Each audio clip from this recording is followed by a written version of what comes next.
नमस्कार, मी जगदीश देशमुख. जय महाराष्ट्रमध्ये आपल्या सगळ्यांचे स्वागत. बातम्या पाहूया विस्ताराने. सुरुवातीलाच बातमी आहे महापौर पदासंदर्भात. महापौर पदाबाबत महायुतीचं अखेर ठरलेलं आहे. कल्याण डोंबिवलीमध्ये महायुतीचाच महापौर होईल असं समोर येत आहे. उल्हासनगर ठाण्यात महायुतीचाच महापौर होणार.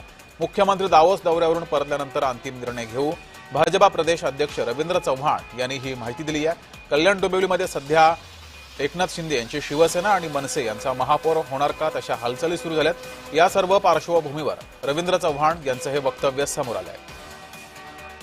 कल्याण डोंबिवली ठाणे या ठिकाणी महायुतीचाच महापौर होईल असं भाजपाचे प्रदेशाध्यक्ष रवींद्र चव्हाण यांनी म्हटलेलं आहे. मुख्यमंत्री दावोस दौऱ्यावरून परतल्यानंतर या संदर्भातील निर्णय घेऊ असं म्हटलंय. सध्या कल्याण डोंबिवलीमध्ये मनसे आणि शिवसेना एकत्र आलेली आहे. या दोघांचा महापौर होईल अशी जोरदार चर्चा आहे. या सर्व पार्श्वभूमीवर प्रदेशाध्यक्ष रवींद्र चव्हाण यांचं हे वक्तव्य समोर आलंय.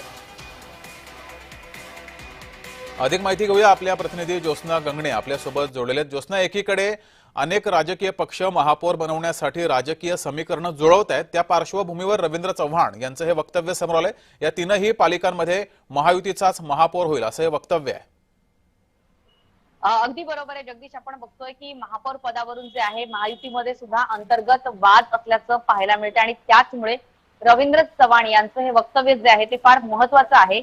मात्र मुंबईच्या महापौराबद्दल त्यांनी अद्याप काही सांगितलं नसलं तरी कल्याण डोंबिवली त्याचबरोबर ठाणे आणि नवी मुंबई आणि महत्वाच्या ठिकाणी जे आहेत त्यांनी सांगितलंय की महायुतीचाच महापौर होईल. कारण आपल्याला माहितीये की अंबरनाथ मध्ये ज्या प्रकारे भाजप आणि काँग्रेसचे काही आमदारांना एकत्र घेऊन भाजपने त्यांचा नगराध्यक्ष जरी केला असेल तरी यानंतर हाच पॅटर्न जो आहे संपूर्ण राज्यभरामध्ये नको व्हायला, यासाठी जे आहे भाजपकडनं सातत्याने हे प्रयत्न केले जात आहेत. आपल्याला माहिती की ठाण्यामध्ये सुद्धा जे आहे ते शिंदेंना जे आहे ते बहुमत मिळालेलं आहे आणि त्यामुळे जर तिकडे शिंदेंनी जर त्यांची मोठी ताकद दाखवली तर मात्र मुंबईमध्ये आणि त्याचबरोबर कल्याण डोंबिवलीमध्ये जे आहे तो तिथे महायुतीचा महापौर बनवण्यासाठी आणि अर्थातच मुंबईमध्ये सुद्धा महापौर बनवण्यासाठी महायुतीला खरंच खूप जे आहे ते जास्त म्हणजे कठीण जाईल.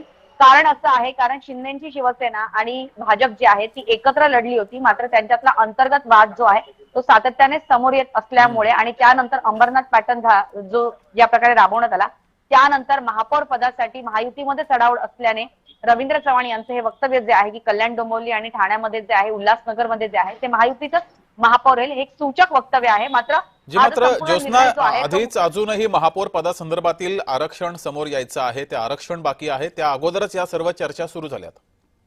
अगदी बरोबर आहे. महापौर पदासाठी जी आरक्षण सोडत निघणार आहे त्याच्या आधीच महापौर पदासाठी, कारण आपल्याला माहिती आहे जगदीश की निवडणुका होण्याच्या आधी म्हणजे वोटिंगच्या आधी, मतदानाच्या आधी सुद्धा जी आहे ती मराठी महापौर होणार का, उत्तर भारतीय महापौर होणार का, अल्पसंख्याक महापौर होणार का, या एका विषयावरती मतं फिरली होती आणि त्यामुळेच मराठी किंवा मुंबईचा महापौर होणार का, जो मराठी असेल, मराठी जनांवरती प्रेम करणारा असेल, मग त्यात मराठी म्हणजे नेमकी व्याख्या काय, अशा अनेक प्रकारच्या चर्चांना उधाण आलं होतं.